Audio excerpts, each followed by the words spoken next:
ആപ്കി അദാലത്തിൽ തെലങ്കാനയുടെ chief minister Revanth റെഡ്ഡിയുടെ മേൽ ചുമത്തപ്പെട്ട കുറ്റാരോപണം എന്താണെന്ന് വെച്ചാൽ ഇദ്ദേഹം സ്വയം തീരുമാനങ്ങൾ എടുക്കുന്നു. റെഡ്ഡി സാർ, കുട്ടിക്കാലത്ത് താങ്കളുടെ ബാക്ക്ഗ്രൗണ്ട് എന്താണെന്ന് ഞാനൊന്ന് നോക്കി. വളരെ നന്നായിട്ട് പഠിച്ചിരുന്നു, ടോപ്പറായിരുന്നു, വീട്ടിലെല്ലാവരും സന്തോഷത്തോടെ ജീവിച്ചു. താങ്കളുടെ അച്ഛനും ഒരു പോലീസ് ഓഫീസർ ആയിരുന്നു. അന്നു മുതലേ ഞാൻ എന്ത് ചെയ്യണം, എന്ത് ചെയ്യാൻ പാടില്ല എന്നുള്ളതൊക്കെ എന്റെ ഇഷ്ടമാണ്. താങ്കൾക്ക് എന്ത് തോന്നുന്നോ അത് താങ്കൾ ചെയ്തിരിക്കും. അതല്ലേ ആവശ്യം. നിങ്ങളുടെ ജീവിതത്തിൽ നിങ്ങൾ മുന്നേറണമെന്ന് വെച്ചാൽ നമ്മൾ എന്ത് വിചാരിക്കുന്നോ അത് ചെയ്താലേ വിജയിക്കാൻ പറ്റത്തുള്ളൂ. അതുകൊണ്ടാണ് ഞാൻ എന്ത് ചിന്തിച്ചോ ഇന്നതിന്റെ റിസൾട്ട് നിങ്ങൾ കാണുന്നില്ലേ. ഇപ്പോൾ എന്റെ മനസ്സ് പറയുന്നത് കേട്ടുകൊണ്ടാണ് ഞാനിന്ന് ചീഫ് മിനിസ്റ്റർ ആയിരിക്കുന്നത്. ഇല്ലെങ്കിൽ ഞാൻ ഏതെങ്കിലും ഒരു ഗവൺമെന്റ് ജോലിയിലൊക്കെ ഗവൺമെന്റ് ഓഫീസിൽ എന്തെങ്കിലും ഒന്ന് കാണിച്ചോണ്ടിരുന്നേനെ, എന്തെങ്കിലുമൊക്കെ ഒരു ജോലി എടുത്തോണ്ടിരുന്നേനെ. എന്റെ സ്വന്തക്കാരെല്ലാവരും US-ലാണ് ഇരിക്കുന്നതൊക്കെ. US-ൽ എന്തെങ്കിലും ഒരു സോഫ്റ്റ്വെയർ എഞ്ചിനീയറോ അല്ലെങ്കിൽ വേറെ എന്തെങ്കിലുമൊക്കെ ആയേനെ. ഞാൻ എന്തെങ്കിലുമൊക്കെ ഒരു പണി എടുത്തേനെ. നമുക്കിന്ന് എന്ത് പണി വേണമെങ്കിലും ആക്ച്വലി എടുക്കാമല്ലോ. എന്റെ സ്വപ്നം സഫലമായി. താങ്കൾ കുട്ടിക്കാലത്ത് ധാരാളം കുസൃതികൾ കാണിക്കും, പക്ഷേ ആരുടെ മുന്നിലും കുടുങ്ങില്ല, സത്യമാണോ? ഞാനതൊന്നും ബിലീവ് ചെയ്യില്ലല്ലോ, പിന്നെ എങ്ങനെയാണ് കുസൃതി കാണിച്ചതൊക്കെ സമ്മതിക്കുന്നത്? ആരെങ്കിലും എന്നെ പിടിച്ചാലല്ലേ ഞാൻ എന്ത് തെറ്റ് ചെയ്യുന്നതെന്ന് അറിയുള്ളൂ. ഞാൻ പിടിക്കപ്പെട്ടില്ലല്ലോ ഇതുവരെ. പല കാര്യങ്ങളും താങ്കളുടെ സ്വന്തം തീരുമാനം കാണിക്കുന്നു. താങ്കളുടെ അമ്മ ഒരു പഴയ വീട്ടിൽ ജീവിക്കണമെന്ന് ആഗ്രഹിക്കുന്നു. അതൊരു 300 വർഷം പഴയ വീടാണ്. താങ്കളുടെ അമ്മയോട് പോലും ചോദിക്കാതെ ആ വീട് ഇടിച്ചു കളയുന്നു. താങ്കൾ അമ്മയോട് പോലും പറയാതാണ് ഈ കാര്യം ചെയ്തതെന്നറിഞ്ഞു.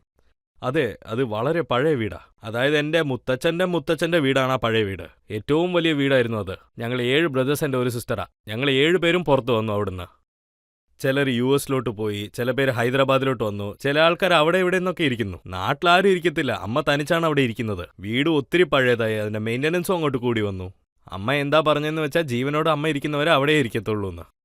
അതുകൊണ്ട് ഞാൻ എന്താ വിചാരിച്ചതെന്ന് വെച്ചാൽ അവരുടെ കഷ്ടം എങ്ങനെയെങ്കിലും തീർക്കണമെന്ന് വിചാരിച്ചു. അതുകൊണ്ട് ഞാൻ അമ്മയെ ഹൈദരാബാദിലോട്ട് വിളിച്ചോണ്ട് വന്നു. JCB അയച്ച് വീടിനെ ഇടിച്ച് തള്ളാൻ പറഞ്ഞു. ഒരാഴ്ചയ്ക്ക് ശേഷം വീട് ഇടിച്ചതിന് ശേഷം അമ്മ ആ കാര്യം അറിഞ്ഞു. എങ്ങനെയോ അന്ന് അമ്മ വല്ലാണ്ട് ദേഷ്യപ്പെട്ടു. ആക്ച്വലി എന്തുകൊണ്ടാ ഇങ്ങനെ ചെയ്തതെന്നൊക്കെ ചോദിച്ചു. താങ്കൾക്ക് എങ്ങനെ തോന്നി ചെയ്തു? താങ്കളുടെ പ്രേമത്തിന്റെ കാര്യത്തിലും ഇന്റർ കോളേജിൽ താങ്കൾ പെൺകുട്ടിയെ ഇംപ്രസ് ചെയ്യാൻ വേണ്ടി വളരെയധികം ബുദ്ധിമുട്ടിയെന്ന് കേട്ടു.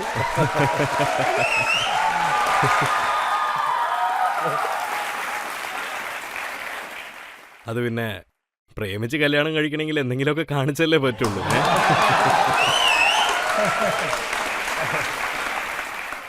പക്ഷേ ഞാനെന്താ അറിഞ്ഞെന്ന് വെച്ചാൽ അവരുടെ പേരൻസിന് ഇത് ഇഷ്ടപ്പെട്ടില്ല. താങ്കളുടെ അടുത്തുനിന്ന് രക്ഷപ്പെടുത്താൻ വേണ്ടി പെണ്ണിനെ ഡൽഹിയിലേക്ക് അയച്ചെന്നാണ് കേട്ടത്. ഡൽഹി എന്നെ അത്ര ദൂരത്തിലാണോ ഉള്ളത്? ഇന്നൊക്കെ 7 കടൽ തള്ളിയിരുന്നാൽ പോലും അവരൊക്കെ പോയി കാണുമല്ലേ. ഡൽഹി അത്ര വലിയ കാര്യമല്ലല്ലോ. അവരത് അയച്ചു വന്ന് ഞാൻ എൻ്റെ പിന്നാലെ പോയി. അന്നാണ് ഞാൻ ഡൽഹി ആദ്യമായിട്ട് കാണുന്നത്. അതിനുശേഷം ഇന്നാണ് നിങ്ങൾ വിളിച്ചപ്പോൾ വന്നത്. പിന്നെ എങ്ങനെയാണ് താങ്കൾ വിവാഹം കഴിച്ചത്? Arranged love cum arranged marriage. ഞങ്ങൾ പ്രേമിച്ചു, അവര് മാരേജ് അറേഞ്ച് ചെയ്തു. താങ്കളുടെ ബാക്ക്ഗ്രൗണ്ട് നോക്കുമ്പോൾ താങ്കൾ ഒരു നല്ല ഓറിയേറ്ററാണ്, നല്ല പെയിന്ററാണ്, നല്ല റൈറ്ററാണ്, തിങ്കർ. അങ്ങനെയുള്ളപ്പോൾ താങ്കൾ എങ്ങനെയാണ് രാഷ്ട്രീയത്തിലേക്ക് വന്നത്? രാഷ്ട്രീയം എന്തിനു വേണ്ടിയാന്ന് വെച്ചാൽ എൻ്റെ വലിയേട്ടൻ പോലീസ് ഡിപ്പാർട്ട്മെന്റിലായിരുന്നു വർക്ക് ചെയ്തുകൊണ്ടിരുന്നത്. ഞങ്ങളുടെ ഗ്രാമത്തിനെ കുറിച്ച് നിങ്ങൾക്ക് അറിയാലോ. ഞങ്ങളുടെ ഗ്രാമം എങ്ങനെയാന്ന് വെച്ചാൽ അവിടെ ഏകദേശം ഒരു 2000 പേരെ കാണത്തുള്ളൂ. പക്ഷേ ഞങ്ങളുടെ ഗ്രാമം ഒരു ഫ്രാക്ഷൻ വില്ലേജ് ആണ്. അതായത് ഞങ്ങളുടെ ഗ്രാമത്തിൽ എപ്പോഴും പ്രശ്നം, അടിയും കുത്തും, എപ്പോഴും ഇങ്ങനെ തന്നെയാണ് സംഭവിക്കുന്നത്. ഞങ്ങളുടെ ഗ്രാമത്തിൻ്റെ ബാക്ക്ഗ്രൗണ്ട് ഇങ്ങനെയാ. അച്ഛനെയും സെഷൻ കോർട്ടിൽ കേസിട്ട് കൺവിൻസ് ചെയ്തിരുന്നു. അതെ, അതിനുശേഷം ഹൈക്കോടതി അപ്പീൽ ചെയ്തു. അത് മറ്റൊരു കാര്യം. തെറ്റായ കേസ് ഇട്ടെന്നും പറഞ്ഞ് അന്ന് എൻ്റെ ചേട്ടൻ്റെ അടുത്ത് ഇന്റർമീഡിയറ്റിലുള്ള സമയത്ത് ഒരു പോലീസ് ഓഫീസർ പറഞ്ഞിരുന്നു, ഈ ഗ്രാമത്ത് നല്ല മുന്നേറ്റം വരണമെന്ന് വെച്ചാൽ ആദ്യം ഇവരൊക്കെ ഇവിടുന്ന് പറഞ്ഞു വിടണം. അതായത് ഈ നാട്ടിൽ നിന്ന്. ഞങ്ങളുടെ നാട്ടിൽ തനിയെ ഗ്രൂപ്പ്സ് കുറേ വഴക്കൊക്കെ ഇങ്ങനെ നടന്നുകൊണ്ടിരിക്കും. ഞങ്ങളുടെ നാട്ടിൽ ഒരു 30-40 വർഷത്തിന് ആരും സ്വസ്ഥമായിട്ട് ഉറങ്ങിയിട്ട് പോലുമില്ല. അന്ന് എൻ്റെ ചേട്ടന് പോലീസ് കോൺസ്റ്റബിളായിട്ട് ജോലി കിട്ടിയിരുന്നു.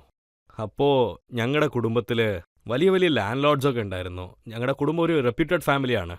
ഇവൻ്റെ കുടുംബത്തിൽ നിന്ന് ഒരാൾ പോലീസ് ഓഫീസറായിട്ട് പോയി ജോയിൻ ചെയ്യുന്നു, അതും കോൺസ്റ്റബിളായിട്ട് ചേർന്നപ്പോൾ എല്ലാവരും വളരെ ആശ്ചര്യപ്പെട്ടിരുന്നു. കുറേ വർഷത്തിന് ആര് സ്വന്തക്കാർ പോലും വീട്ടിലോട്ട് വരാണ്ടാണ് ഇരുന്നത്. എന്തിനു വേണ്ടിയാണ് ഇവർ ചെറിയ ചെറിയ പണിയൊക്കെ എടുത്തോണ്ടിരിക്കുന്നതെന്ന് വിചാരിച്ചു.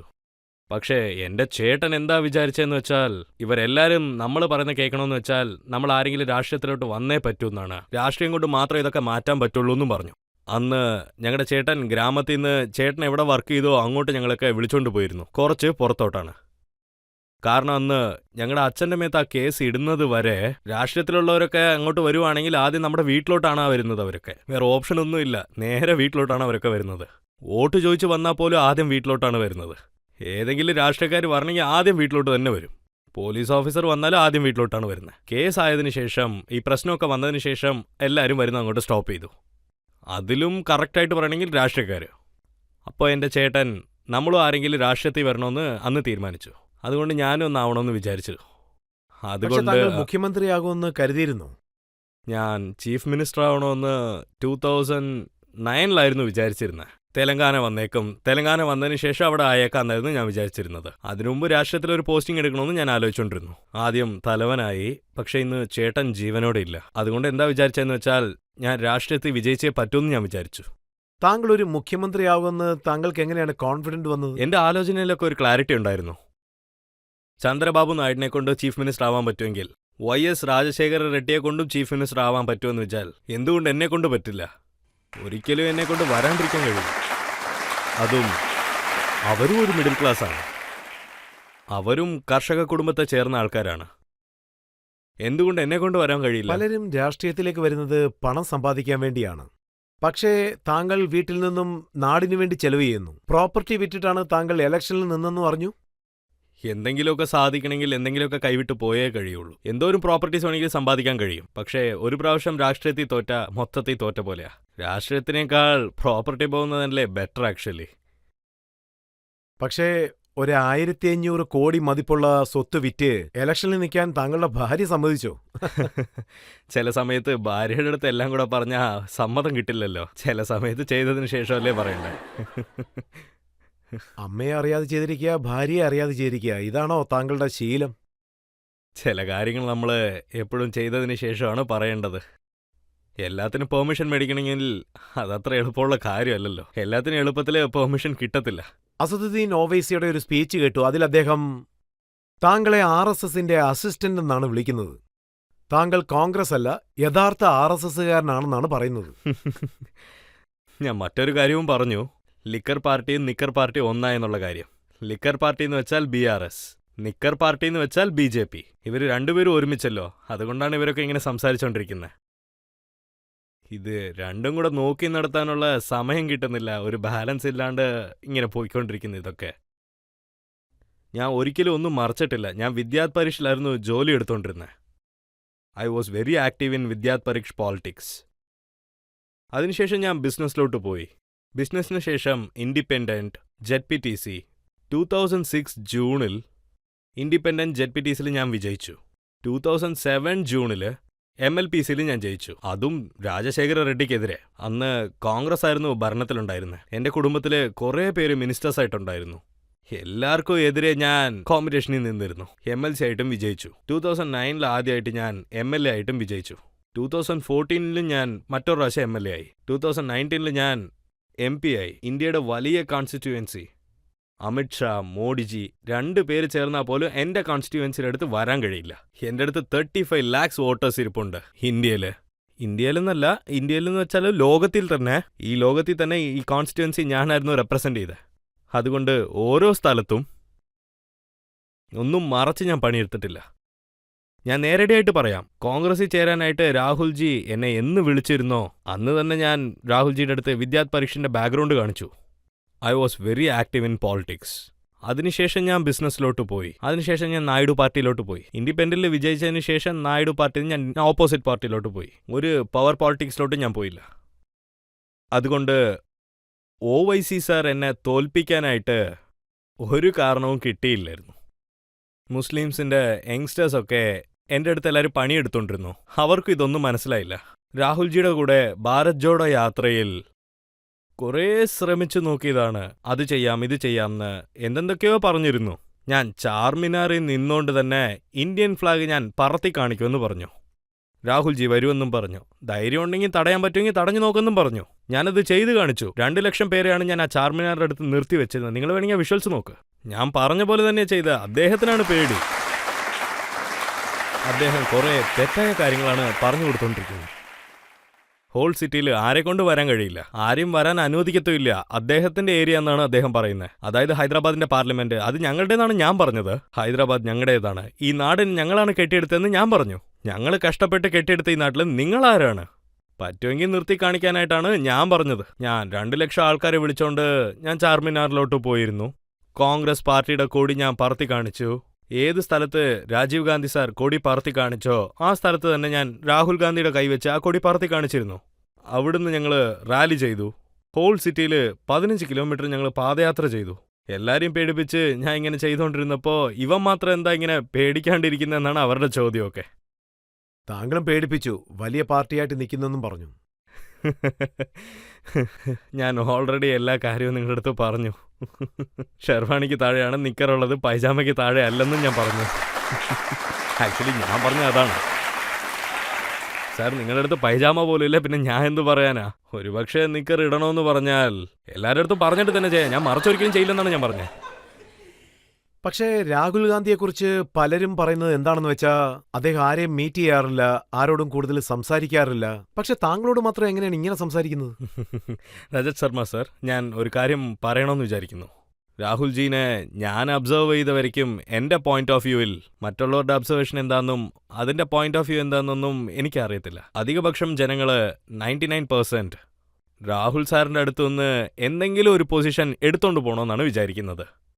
എന്തെങ്കിലും റെക്കമെൻഡേഷന് വേണ്ടി വരും. ഞാൻ DCCയുടെ പ്രസിഡന്റ് ആവണം, എനിക്ക് എന്തെങ്കിലും ഒരു സെക്രട്ടറി ആവണം, ഇല്ലെങ്കിൽ എന്തെങ്കിലും ഒരു മിനിസ്റ്റർ ആവണം എന്ന് പറഞ്ഞാണ് അവരൊക്കെ വരുന്നത്. 2 മിനിറ്റിന് ശേഷം അദ്ദേഹത്തിന് മനസ്സിലാവും എന്തിനു വേണ്ടി അവരൊക്കെ വന്നിരിക്കുന്നതെന്ന്.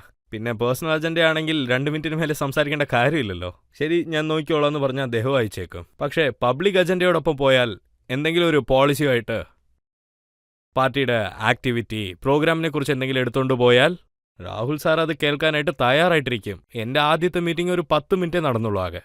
ഞാൻ അങ്ങോട്ട് പോയി എല്ലാരെ പോലെ ഞാനും എന്തെങ്കിലും പാർട്ടിയിൽ പൊസിഷൻ ചോദിക്കാനായിട്ടാണ് വന്നതെന്നാണ് അദ്ദേഹം വിചാരിച്ചിരുന്നതെന്ന്. എന്തുകൊണ്ടാണ് ഇങ്ങോട്ട് വന്നിരിക്കുന്നതെന്നാണ് അദ്ദേഹം ചോദിച്ചത്. അടുത്ത 25 വർഷത്തേക്ക് ഞാൻ നിങ്ങളോടൊപ്പം ഇരിക്കണമെന്ന് വിചാരിക്കുന്നു. ഇപ്പോഴത്തേന് എനിക്കൊന്നും വേണ്ട. ചോദിച്ചു മേടിക്കാനായിട്ടല്ല ഞാൻ ഇങ്ങോട്ട് വന്നേ. ഒരു പക്ഷേ ഇതിനു മേലെ നമ്മൾ കണ്ടിന്യൂ ചെയ്യുന്നതെന്ന് വെച്ചാൽ പ്രോഗ്രാമിനോടൊപ്പം കണ്ടിന്യൂ ചെയ്താൽ നന്നായിരിക്കും. പോളിസിയോട് ചെയ്താൽ ഡെവലപ്പ് ആവാമെന്ന് ഞാൻ പറഞ്ഞു. പാർട്ടിയെക്കുറിച്ചുള്ള ഐഡിയാസ് ചിലത് എൻ്റെ അടുത്ത് ഉണ്ടായിരുന്നു. ഒരു ഔട്ട്സൈഡ് ഒബ്സർവറായിട്ട് കോൺഗ്രസിനെ കുറിച്ച് എനിക്ക് ധാരണയുണ്ടായിരുന്നു. എൻ്റെ അബ്സർവേഷൻ എന്താണെന്ന് ഞാൻ കാണിച്ചു കൊടുത്തു. അദ്ദേഹത്തിനെ കുറിച്ചും എനിക്ക് കുറച്ച് അബ്സർവേഷൻ ഉണ്ടായിരുന്നു, അതും ഞാൻ പറഞ്ഞു. ഇങ്ങനെ തന്നെ സംസാരിച്ച് ആ മീറ്റിംഗ് ഒരു 1.5 മണിക്കൂറായി. പുറത്ത് അനന്ത് ശർമ്മ, JCD കുറേ ആൾക്കാരുണ്ടായിരുന്നു. എല്ലാവരെയും അവിടെ നിർത്തിയിട്ട് എൻ്റെ അടുത്ത് അദ്ദേഹം സംസാരിച്ചുകൊണ്ടിരുന്നു. എന്നുവെച്ചാൽ ഇത് എന്താണെന്നാണ് പറയേണ്ടത് രജിത് സാർ? 10 മിനിറ്റിൻ്റെ മീറ്റിംഗ് 1.5 മണിക്കൂർ എടുത്തു. അതായത് രാഹുൽ സാറിൻ്റെ അടുത്ത് പേഴ്സണൽ അജണ്ടയായിട്ട് പോയാൽ 1-2 മിനിറ്റിൽ തന്നെ ആ മീറ്റിംഗ് തീർന്നേക്കും. ജനങ്ങളുടെ അജണ്ട എടുത്തുകൊണ്ട്, അതായത് പാർട്ടിയുടെ അജണ്ട എടുത്തുകൊണ്ട് നിങ്ങളെങ്ങനെ അങ്ങോട്ട് പോയാൽ നിങ്ങൾ ഒരിക്കലും വിഷമിക്കേണ്ട. നിങ്ങൾക്ക് അദ്ദേഹം കുറേ സമയം തരും. അവിടെയുള്ള ആൾക്കാരൊക്കെ, കൗശൽ സാറൊക്കെ സമയം കുറേയായി നിങ്ങൾ പൊക്കോന്നുള്ള സിഗ്നലൊക്കെ തരും. എന്നിട്ട് രാഹുൽ സാർ അതൊക്കെ കേൾക്കാൻ തയ്യാറായിരുന്നു. പക്ഷേ ആ സമയത്ത് കോൺഗ്രസിന്റെ സാഹചര്യം തെലങ്കാനയിൽ അത്രത്തോളം സ്റ്റേബിൾ ആയിരുന്നില്ല അല്ലേ? ഭരണവും ഇല്ല, ലീഡറും ഇല്ല. അങ്ങനെയുള്ളപ്പോൾ താങ്കൾ എന്തിനാണ് കോൺഗ്രസ് തെരഞ്ഞെടുത്തത്? താങ്കൾക്ക് TRSൽ പോകാമായിരുന്നു, BJPയിൽ പോകാമായിരുന്നു. താങ്കൾക്ക് ധാരാളം ഓപ്ഷൻസ് ഉണ്ടായിരുന്നല്ലോ. അന്ന് ഞാൻ നായിഡു പാർട്ടിയിലായിരുന്നു. നായിഡു പാർട്ടി, ഇന്ത്യ അലയൻസ്, ഞങ്ങൾ ഭരണത്തിലും ഉണ്ടായിരുന്നു. ആന്ധ്രാപ്രദേശിൽ ആ ഭരണം ഉണ്ടായിരുന്നു, പിന്നെ കേന്ദ്രത്തിലും ഉണ്ടായിരുന്നു. നായിഡു പാർട്ടിയുടെ MPസും മിനിസ്റ്ററും ഉണ്ടായിരുന്നു. അശോക് ഗജപതി രാജു, സുഷ്നാഥ് ചൗധരിജി. വിചാരിച്ചിരുന്നാൽ ഞാൻ രാജ്യസഭയുടെ മെമ്പറായിട്ട് സെൻട്രലിൽ ഞാൻ മിനിസ്റ്റർ ആയേനെ. പക്ഷേ എല്ലാത്തിനേക്കാൾ എനിക്ക് പേഴ്സണൽ സാറ്റിസ്ഫാക്ഷൻ എവിടെയാ ഉള്ളതെന്ന് വെച്ചാൽ തെലങ്കാനയുടെ ജനങ്ങൾക്ക് വേണ്ടി വഴക്കിടാനായിരുന്നു. ഞാൻ നായിഡു പാർട്ടി എന്തുകൊണ്ടാണ് വിട്ടതെന്ന് വെച്ചാൽ എല്ലാം DNA പ്രോബ്ലം ആയിരുന്നു. അതായത് ആന്ധ്ര പാർട്ടി. ഞാൻ എത്രയൊക്കെ കഷ്ടപ്പെട്ടാലും ശരി, അദ്ദേഹം ഫൈനലി പറയുന്നത് ഇവൻ ആന്ധ്ര പാർട്ടിയല്ലേ, പിന്നെന്താണ്, ഇവൻ ആന്ധ്രയ്ക്ക് വേണ്ടിയേ സംസാരിക്കുള്ളൂ, പിന്നെ എന്തിനാ ഇവനെ ചേർത്ത് വയ്ക്കുന്നത്, ഇവൻ ആന്ധ്രക്കാരനല്ലേ. ഈ ഒരു വാക്കിൽ തന്നെ അവരെല്ലാം തീർക്കും. ഞാൻ എന്താ വിചാരിച്ചതെന്ന് വെച്ചാൽ KCR എതിർത്ത് നിൽക്കുന്നു. അപ്പോൾ എങ്ങനെയാ എതിർത്ത് നിൽക്കേണ്ടതെന്നാണ് വിചാരിച്ചത്. സോ അന്നായിരുന്നു ഞാൻ തീരുമാനിച്ചേ തെലങ്കാനയ്ക്ക് പ്ലാറ്റ്ഫോം കൊടുത്ത കോൺഗ്രസിനെ വെച്ച് തന്നെ ഞാൻ ഇവരെ തോൽപ്പിക്കുമെന്നുള്ള കാര്യം. സോ എനിക്ക് കോൺഗ്രസിന് പ്ലാറ്റ്ഫോമും കിട്ടി. അന്ന് ഞാൻ MLC ഇൻഡിപെൻഡന്റ് ജയിക്കുന്ന സമയത്ത് നായിഡു വളരെ ബാഡ് കണ്ടീഷനിലായിരുന്നു ഉണ്ടായിരുന്നത്. ഞാൻ ഓപ്പോസിഷൻ, അതായത് രാജശേഖര റെഡ്ഡി സാറിന് 40 MLAs ആയിരുന്നു ഉണ്ടായിരുന്നത്. അന്നൊക്കെ നായിഡു സാറിന് ആരും തന്നെ ഇല്ലായിരുന്നു. അന്ന് ഞാൻ ജനങ്ങൾക്ക് വേണ്ടി ഫൈറ്റ് ചെയ്യാനാണ് ഓപ്പോസിഷൻ പാർട്ടി തിരഞ്ഞെടുത്തത്.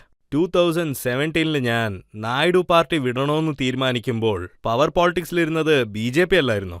ഇല്ലെങ്കിൽ KCR പവറിലുണ്ടായിരുന്നു, അദ്ദേഹത്തിൻ്റെ അടുത്ത് ഞാൻ പോയില്ല. അന്ന് ഓപ്പോസിഷൻ പാർട്ടി കോൺഗ്രസ് വളരെ വീക്കായിരുന്നു.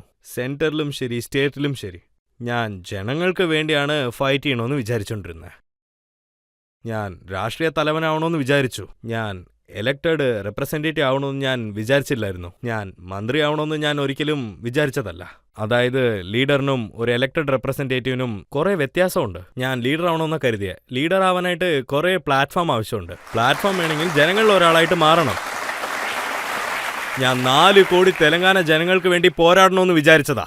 അതുകൊണ്ട് കോൺഗ്രസിലോട്ട് ഞാൻ വന്ന് ചേർന്നതാ. പക്ഷേ കോൺഗ്രസിനെ അവിടെ വീണ്ടും കൊണ്ടുവരുന്നത് ബുദ്ധിമുട്ടായിരുന്നു. പക്ഷേ 2 വർഷത്തിൽ താങ്കൾ എങ്ങനെ അത് ചെയ്തു?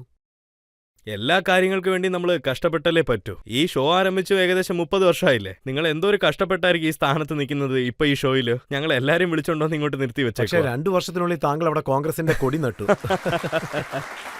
സോ കൺവിക്ഷനോടൊപ്പം ഞാൻ ഇങ്ങോട്ട് നോക്കിയാൽ നോക്കൂ എത്ര യങ്സ്റ്റേഴ്സാണ് ഇങ്ങോട്ട് വന്നിരിക്കുന്നതെന്ന്.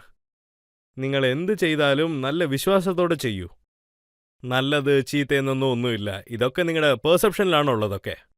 ചില ആൾക്കാർ തെലങ്കാന വരുന്നത് നല്ലതാന്ന് വിചാരിച്ചു, ചില ആൾക്കാർ തെലങ്കാന വരാൻ പാടില്ലെന്ന് നല്ലത് വിചാരിച്ചു. എന്ത് പെർസെപ്ഷനാണ് ക്രിയേറ്റ് ചെയ്യുന്നത് അതാണ് എല്ലാവർക്കും തോന്നുന്നത്. ലാംഗ്വേജും കൊണ്ടുണ്ടാകുന്ന പ്രശ്നം ചില ആൾക്കാർക്ക് നന്നായിട്ട് തോന്നുന്നു, ചില ആൾക്കാർക്ക് ചീത്തയായിട്ട് തോന്നുന്നു. പക്ഷേ നല്ല പെർസെപ്ഷനോടൊപ്പം നല്ല കൺവിക്ഷനോടൊപ്പം വർക്ക് ചെയ്താൽ അവർ തീർച്ചയായിട്ടും സക്സസ് ആവും. അതുകൊണ്ട് ഞാൻ 2 വർഷത്തോടൊപ്പം കൺവിക്ഷനോടൊപ്പം വർക്ക് ചെയ്തു. എനിക്കന്ന് ബൈ ഇലക്ഷനിൽ 3200 വോട്ടായിരുന്നു കിട്ടിയിരുന്നത്. കോൺഗ്രസ് പാർട്ടിക്കായിട്ട് എനിക്ക് 1.2% വോട്ടാണ് കിട്ടിയത്. ഞാൻ മെമ്പർ ആയതിനു ശേഷവും ഒരു ബൈ ഇലക്ഷൻ വന്നിരുന്നു. അതിനുശേഷം കോൺഗ്രസ് പാർട്ടിക്ക് വോട്ട് കിട്ടി. 3200 വോട്ട്, ഹാർഡ്ലി 1.5% വോട്ട്. ജനങ്ങൾ എന്താ പറഞ്ഞതെന്ന് വെച്ചാൽ ഇവൻ കോൺഗ്രസിൽ ചേർന്നതിന് ശേഷം ചിലര് രാഹുൽ ഗാന്ധിയോടും സോണിയാഗാന്ധിയോടും എന്തിനാണ് ഇയാളെ മെമ്പർ ആക്കിയത്, പിന്നീട് അതെപ്പോഴും ഇങ്ങനെയല്ലേ സംഭവിക്കുന്നത്. ഇന്റർണൽ പോളിറ്റിക്സിനെ കുറിച്ച് നിങ്ങൾക്ക് അറിയാലോ. ബാലൻസ് പോളിറ്റിക്സിനെ കുറിച്ച് ഞാൻ എന്ത് പറയാനാ. നിങ്ങൾ ഡൽഹിയിലിരിക്കുന്ന നിങ്ങൾക്കല്ലേ അതിനെക്കുറിച്ച് അധികം അറിയുന്നത്. ഈ കംപ്ലയിൻസ് എപ്പോഴും കൂടുതലായിട്ട് തന്നെ ഇരിക്കും. പക്ഷേ ധൈര്യം ഒരിക്കലും തോൽക്കാൻ പാടില്ല, അത്രേ ഉള്ളൂ. ജീവിതത്തിൽ അപ്പ് ആൻഡ് ഡൗൺസ് എപ്പോഴും കാണുമല്ലോ. ഓഡിയൻസിൽ നിന്ന് ആർക്കെങ്കിലും ചോദ്യം ചോദിക്കണമെങ്കിൽ തീർച്ചയായിട്ടും നിങ്ങൾക്ക് ചോദിക്കാം. സാർ, ഈ അടുത്തായിട്ട് നിങ്ങൾ ഫുട്ബോൾ കളിക്കുന്ന ഒരു വീഡിയോ വൈറലായിരുന്നു. ഇപ്പൊ എന്റെ ചോദ്യം എന്താണെന്ന് വെച്ചാൽ, നിങ്ങൾക്ക് ചെറിയ പ്രായം മുതലേ ഫുട്ബോൾ വളരെ ഇഷ്ടമാണോ? നിങ്ങൾക്ക് ഇഷ്ടപ്പെട്ട പ്ലെയർ ആരാണെന്നും കൂടി ഒന്ന് പറയാവോ സാർ? ഞാൻ കോളേജ് ഡേയ്സിൽ തൊട്ട് ഫുട്ബോൾ കളിച്ചോണ്ടിരുന്നതാ. പോളിറ്റിക്സിന് വന്നതിന് ശേഷം കളിച്ചു. പിന്നെ പോളിറ്റിക്സിൽ കൂടുതൽ ചെയ്യുമ്പോൾ ആ കളി അങ്ങോട്ട് വിട്ടു. പിന്നെ അതിനുശേഷം എനിക്ക് ഫുട്ബോൾ കളിക്കാൻ സമയമില്ലാണ്ടായി. സോ ഫുട്ബോൾ അതുകൊണ്ട് എന്നെ കൊണ്ട് കളിക്കാൻ കഴിഞ്ഞില്ല. ആ കാലത്ത് ഡയഗോ മറഡോണയാണ് എൻ്റെ ഫേവറേറ്റ് പ്ലെയർ. ഇന്നൊക്കെ ഫുട്ബോൾ പ്ലേയേഴ്സ് ഇഷ്ടം പോലെ ആയല്ലോ. ഇപ്പോൾ ഫുട്ബോൾ അത്ര ഞാൻ കാണത്തില്ല, പക്ഷെ അന്ന് മറഡോണ ആയിരുന്നു എൻ്റെ ഫേവറേറ്റ് പ്ലെയർ. അങ്ങനെയാണെങ്കിൽ താങ്കളുടെ ഫിറ്റ്നസിന്റെ രഹസ്യം ഫുട്ബോൾ കളിക്കുന്നതാണോ? രാഷ്ട്രീയം തന്നെ.